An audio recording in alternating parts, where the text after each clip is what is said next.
هحكي لك قصه 2 اخوات اشتروا في الساحل، واحد بيشوف الميه ويشرب عصير اناناس في اناناسه ولا كانه محمد صلاح في المالديفز، والتاني ولا شاف ميه ولا شاف اناناسه ولا شاف بوابات الساحل.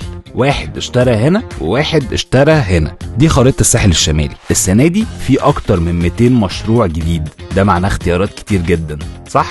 لا غلط. قرار رئاسه الوزراء بسحب الاراضي من المطورين اللي مش بيخلصوا في مواعيدهم هيتسبب ان في اراضي كتير قوي من دي ترجع للدوله. طب والاتنين الاخوات؟ واحد فيهم لبس وصاحب المشروع هرب.